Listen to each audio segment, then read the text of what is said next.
I, 46 female, have been in my stepdaughter Lily's, 18 female, life since she was 4 years old.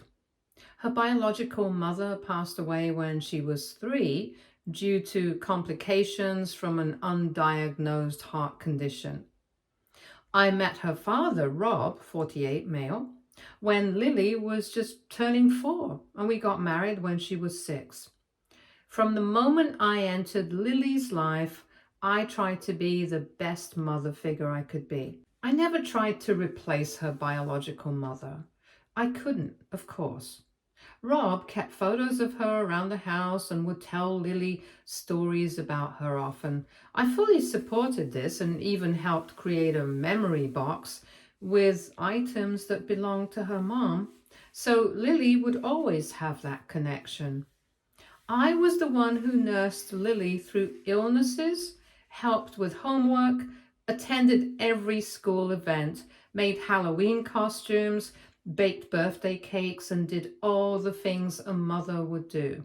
I loved her like my own from day one. Rob and I never had biological children together. I had fertility issues, so Lily was our only child. I thought we had a good relationship even through the teenage years, which had their rough patches as expected. Lily graduated high school last summer and decided to take a gap year before college. She had a boyfriend, Jason, 19 male. Throughout her senior year, Rob and I weren't thrilled about the relationship. Jason seemed nice enough, but lacked ambition and direction. Still, we respected Lily's choices and allowed him to visit our home regularly.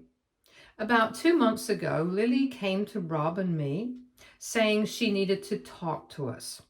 She announced she was pregnant, around 10 weeks at that point. We were shocked but tried to remain calm. Rob asked about their plans, and Lily said she and Jason wanted to keep the baby. They had already discussed it, and while they weren't planning to get married right away, they were committed to raising the child together. After the initial shock wore off, I told Lily we would support her decision. Rob and I discussed it privately and agreed we would allow Lily and eventually the baby to continue living with us until she was ready for college or she and Jason could afford their own place. I also offered to help with medical bills, baby expenses, since her insurance through Rob would cover some, but not all costs. Lily seemed grateful at first. She shared ultrasound pictures with us, and I even went with her to an appointment when Jason couldn't make it. I started looking into what we would need for the baby and researched the best cribs and other essentials. I was nervous about becoming a grandmother so young, but I was also excited to welcome a new little one into our family. That all changed last weekend. We were having a small family gathering at our house to officially announce Lily's pregnancy to the extended family. Rob's parents, his sister, and her husband, and a few close family friends. Lily asked if she could say a few words after dinner, and we agreed, thinking she would just formally announce the pregnancy. She started her speech normally enough, thanking everyone for coming and officially announcing that she was expecting. But then her tone shifted. She began talking about how excited she was to experience real motherhood and how lucky she was to be a real mother to her baby.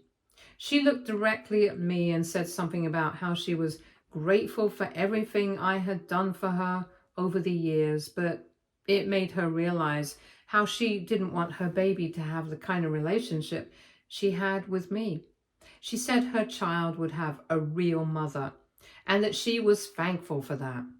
She continued by saying that while she appreciated me trying to be a mother figure, blood is thicker than water, and she had always felt the absence of her biological mother.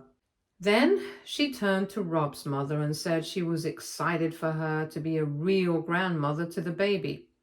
She never explicitly said I wouldn't be considered a grandmother, but the implication was clear when she mentioned only Rob's mother in that context. The room went silent. I felt like I had been slapped. 14 years of loving this child, raising her, being there for every moment, and in her eyes, I was just someone who tried to be a mother, but wasn't real enough. I excused myself from the table and went to our bedroom.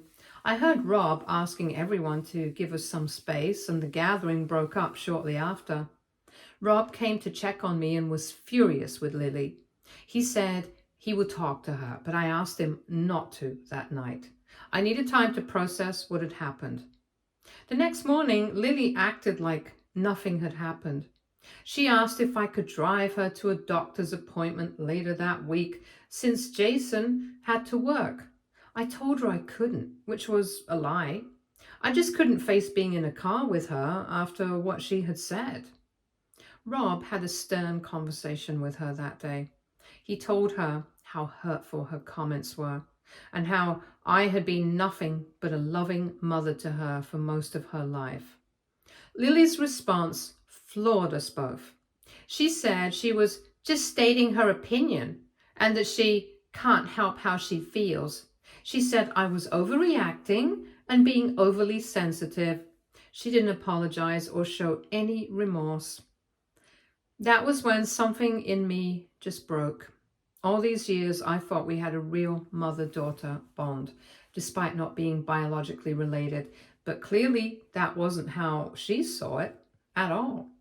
After discussing it with Rob, I made a decision. I told Lily that since I was not a real mother to her, I would no longer be paying for her delivery costs or any baby expenses. And since she was 18 and legally an adult, she needed to find her own housing arrangements. Rob backed me up on this decision, though he did tell her that if she genuinely apologized and showed understanding of why her words were hurtful, we could revisit the situation.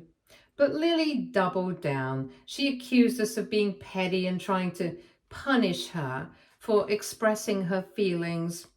She said we were being cruel to kick out a pregnant woman and that we were threatening her and her baby's well-being. I clarified that we weren't kicking her out immediately. She had 30 days to make arrangements, which is the legal requirement in our state for ending a tenancy, even though she doesn't pay rent. And Rob made it clear that we weren't abandoning her completely. She was still on his health insurance and he would still help with some expenses.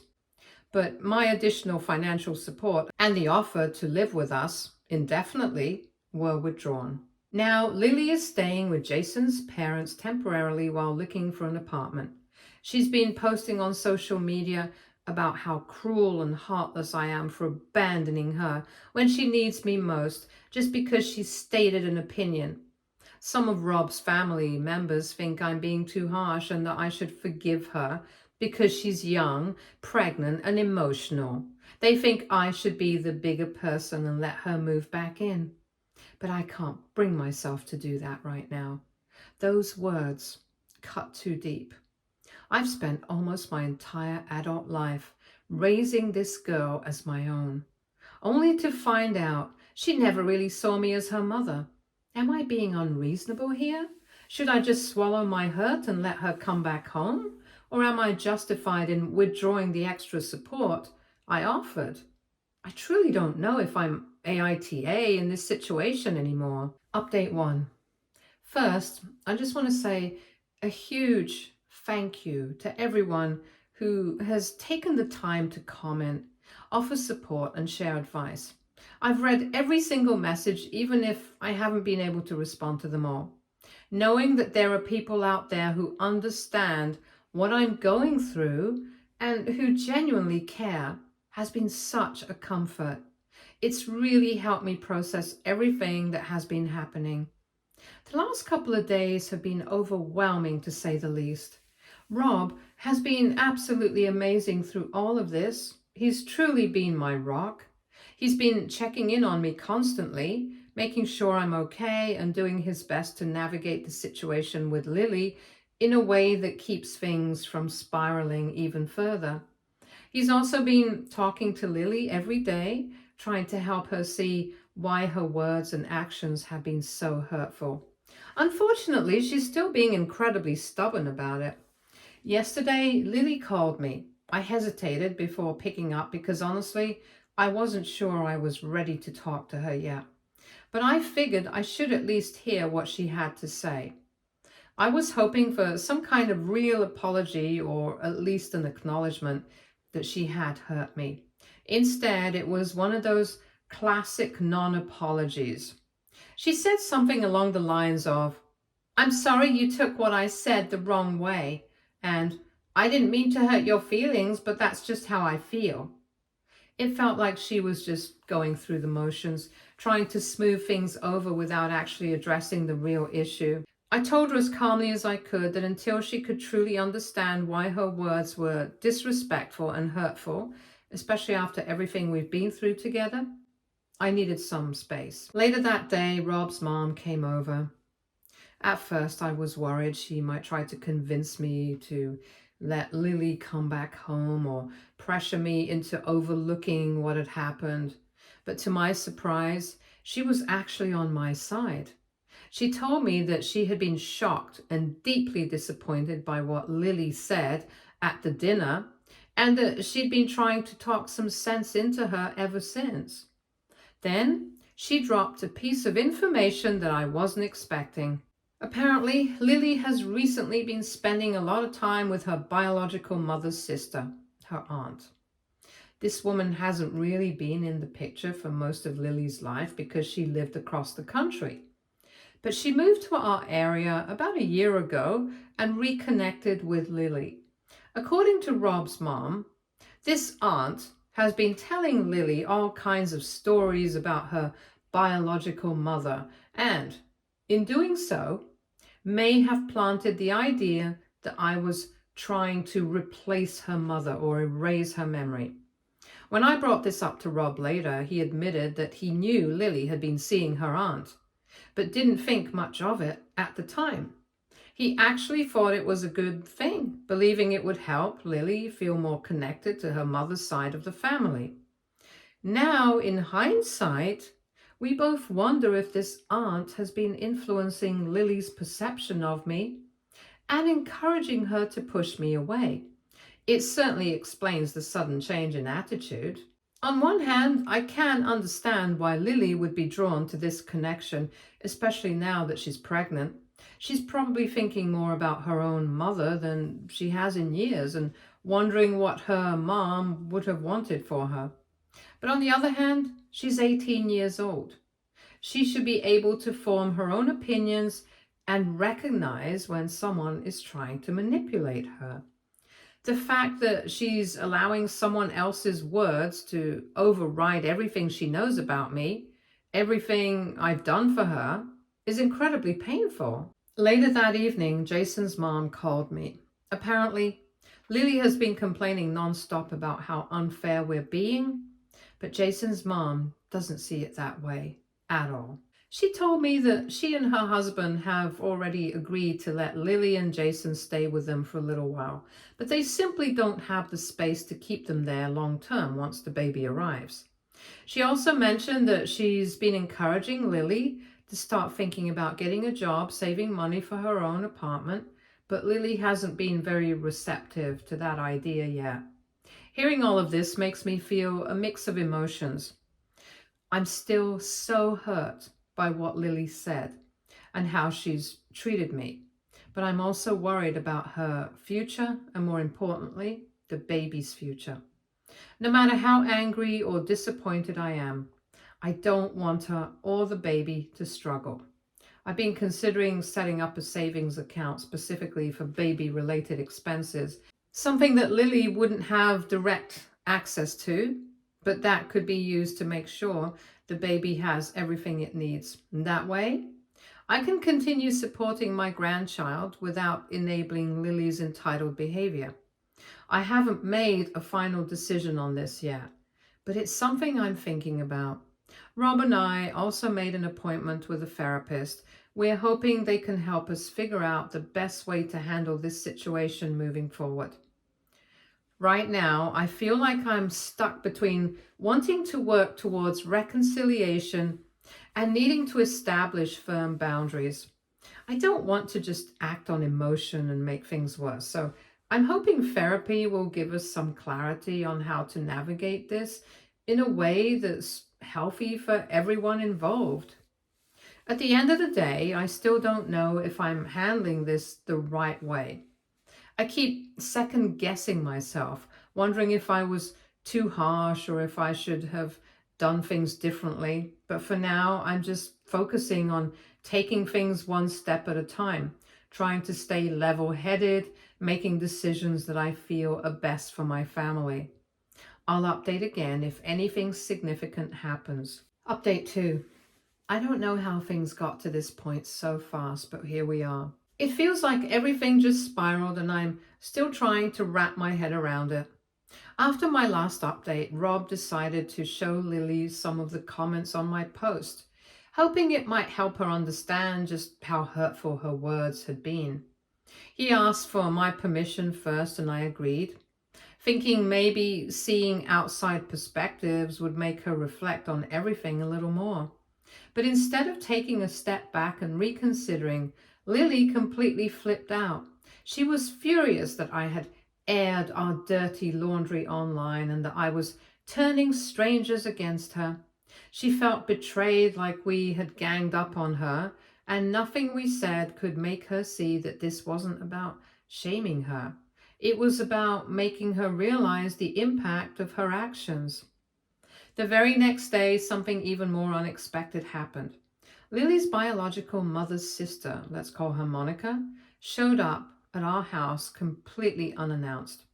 I had never been close to Monica, and honestly, she hadn't really been present in Lily's life at all, so her sudden appearance was a shock. She demanded to speak with both Rob and me, and despite my gut telling me this wasn't going to go well, Rob decided to let her in. From the moment she sat down, Monica was on the attack. She accused us of abandoning Lily at a time when she needed us most, and went on a rant about how I had supposedly spent years trying to erase Lily's biological mother's memory. That accusation cut deep, because I knew it wasn't true. I had done everything I could to make sure Lily had ways to remember and honor her mother. There were memory boxes, photo albums, stories we told her, and annual visits to her mother's grave. None of that had ever been hidden from Lily, and Rob made sure to defend me fiercely on that point. Rob turned the question back on Monica and asked where she had been all these years, if she was so concerned about Lily's well-being. If she really cared, why hadn't she made any effort to be around? Monica didn't have a solid answer for that. She muttered something about circumstances keeping her away, but said that she was here now and wanted to be a part of Lily's life, especially with a new baby on the way. Then she dropped a bomb on us. Apparently, Lily had asked to move in with her, and Monica had agreed.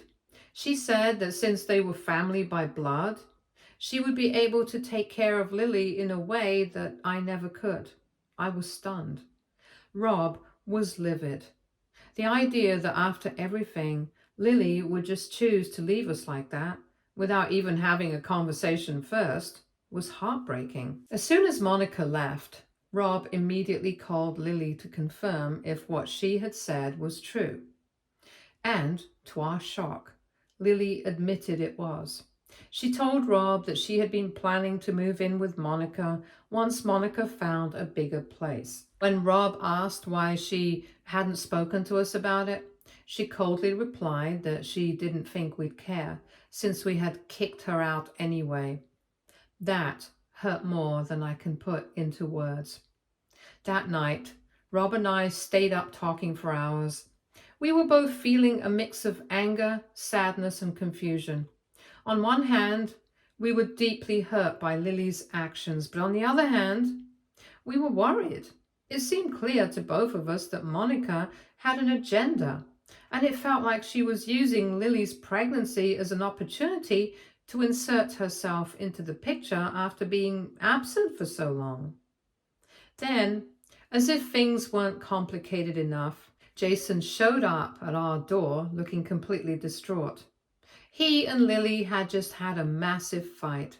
Apparently, she told him that she expected them both to move in with Monica once the baby was born, without even asking how he felt about it. Jason was completely blindsided. He had been making plans for them to get their own place, a home where they could raise their baby together, and now Lily was making these life-altering decisions without even including him in the discussion. He told us he didn't feel comfortable living with Monica, especially since neither of them really knew her that well. Jason also mentioned that Lily had been acting differently ever since she started spending time with Monica. He said Monica had been telling Lily things like, "Your mother would have wanted this for you," and that Lily seemed desperate to fulfill these supposed wishes, even if it meant pushing away the people who had actually been there for her. Hearing that broke my heart. It felt like Monica was twisting things in Lily's head and making her believe something that wasn't true. Despite my initial reservations about Jason, I could see that he genuinely cared about Lily and their baby. He asked us for advice on what to do, and we suggested he try to get Lily to come to a therapy session with us. He agreed to try, though he wasn't sure if she would go for it. Rob and I also went to our first therapy session this morning. The therapist was great. She really helped put some things into perspective. She gave us some strategies for how to communicate with Lily in a way that wouldn't put her on the defensive. She also brought up something we hadn't really considered before, the possibility that Lily's pregnancy was triggering deep emotions about her own mother. The therapist explained that sometimes when a woman becomes a mother herself, it can bring up unresolved grief or complicated feelings about her own parents. Since Lily lost her mother at such a young age, this could be a big part of what's going on.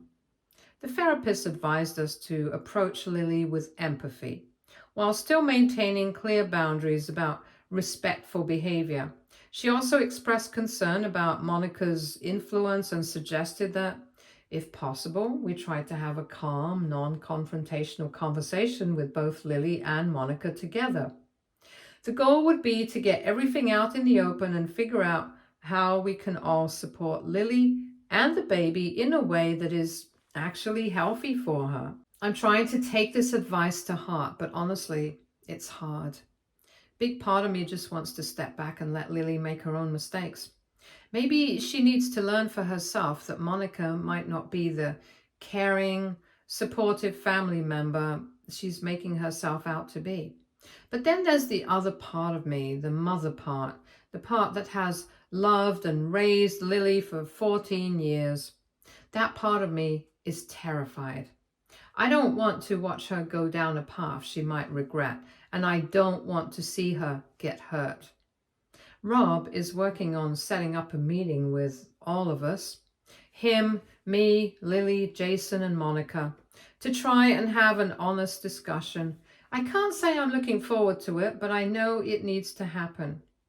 I'll update again if and when this meeting takes place. And right now, I still feel lost about whether I'm handling this the right way.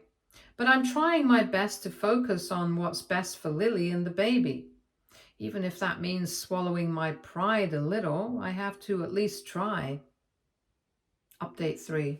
The past few days have been nothing short of an emotional roller coaster, and I'm still trying to wrap my head around everything that has happened. The meeting Rob tried to arrange ended up being far more intense than any of us expected, and the fallout from it has left me feeling both hopeful and emotionally drained at the same time. Rob had suggested that we all meet in a neutral location so we could have an open and honest discussion about how to best support Lily and the baby. We ended up choosing a private room at a small, quiet restaurant. When we arrived, Lily, Jason, and Monica were already there, and the tension in the air was thick from the very start. I could feel my heart pounding as we sat down, knowing that this conversation had the potential to either bring us closer together or push us even further apart.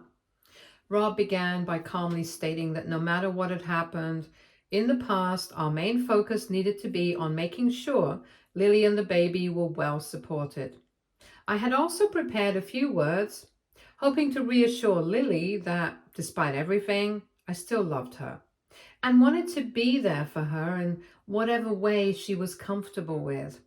But before I could even finish my thoughts, Monica cut in, making it clear that she didn't trust my intentions and saw everything I was saying as some kind of manipulation. From there, the conversation quickly spiraled into accusations and defensiveness. Monica wasted no time in bringing up the claim that I had tried to replace Lily's biological mother, and that Rob had somehow disrespected his late wife's memory by allowing it.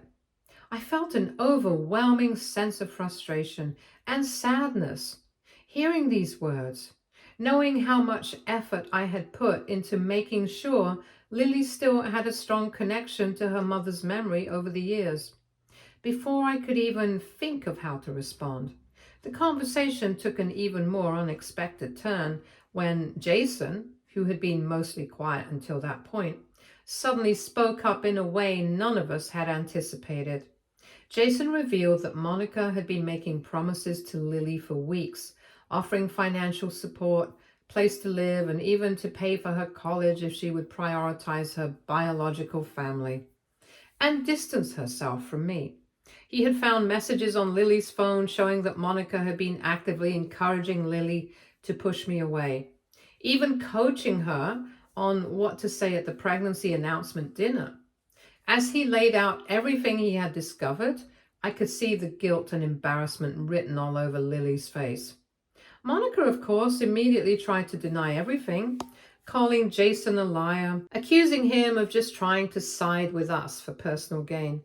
But then Jason took out his phone and showed us screenshots of actual conversations that Lily had forwarded to him, messages that made it painfully clear that Monica had been manipulating the situation all along.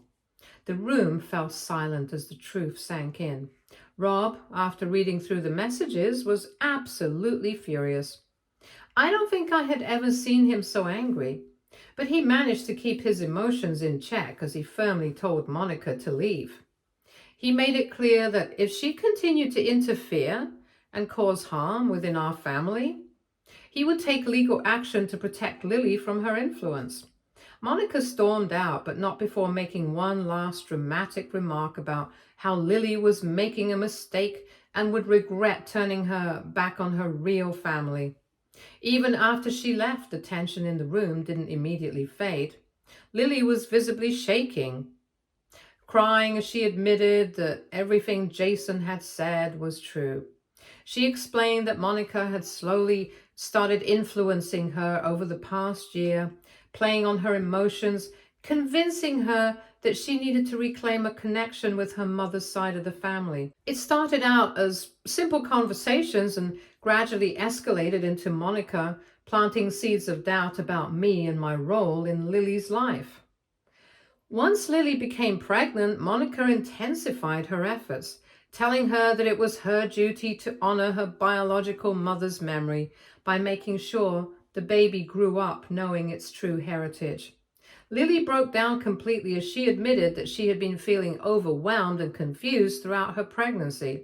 She had been thinking a lot about her mother, wondering what she would have wanted, and Monica had fed into those emotions, telling her stories that contradicted what Rob had told her growing up. It turned out some of the cruel things Lily had said at the dinner weren't even things she fully believed, just words she had been rehearsing with Monica because she had been convinced that this was the right thing to do. Hearing this was both heartbreaking and a relief at the same time. I had been carrying around so much pain from the things Lily had said, and while it didn't erase the hurt, it did help me understand why she had been acting the way she had. The conversation that followed was long and emotional, but ultimately it felt like a turning point. Rob reassured Lily that she had never needed to choose between her biological mother's memory and me, that we had always supported her connection to her mother in a healthy way. Jason admitted that he had been uncomfortable with Monica's influence for weeks, but hadn't known how to bring it up without upsetting Lily.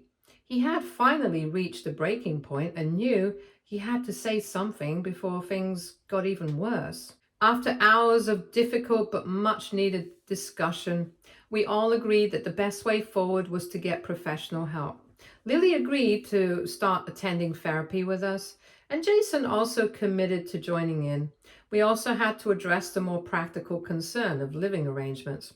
Since Jason's parents had already made it clear that they couldn't stay with them long term, and Lily obviously no longer wanted to move in with Monica, we had to find a solution that would provide them with stability as they prepared for their baby's arrival. After a lot of back and forth, Rob and I offered an option that we felt would help give them a good start. We have a finished basement that had been used as a home office and guest room, and we proposed converting it into a small apartment for Lily and Jason. They could live there rent-free until the baby was 6 months old, giving them time to save money and work towards getting their own place. The only conditions were that they both had to either work part-time or go to school, and Lily had to continue therapy. They were incredibly grateful and accepted the offer. Later that evening, Lily asked to speak to me alone. She gave me a heartfelt apology, expressing deep regret for how she had treated me and acknowledging how much I had always been there for her. She admitted that she had been manipulated, but she took responsibility for her actions and recognized that she had hurt me deeply. I told her that while I forgave her, rebuilding trust would take time. She understood and promised to put in the effort to repair our relationship. Over the past few days, we have been working on setting up the basement apartment, and Lily and Jason officially moved in yesterday. Things are still fragile, but I can see that Lily is making an effort to show appreciation. She's been helping out with dinner, asking questions about the baby, and even invited me to her next ultrasound appointment. Rob has also taken legal steps to make sure Monica can't cause further problems. And Lily has blocked her on all forms of contact for now. I know there's still a long road ahead, and trust isn't something that can be repaired overnight. But for the first time in a while, I feel hopeful. This has been one of the most painful experiences I've ever gone through, but I believe we're finally taking steps towards healing as a family. It won't be easy, but I'm holding on to hope that we can come out of this stronger than before. Stay tuned for more stories from Argo Relationships.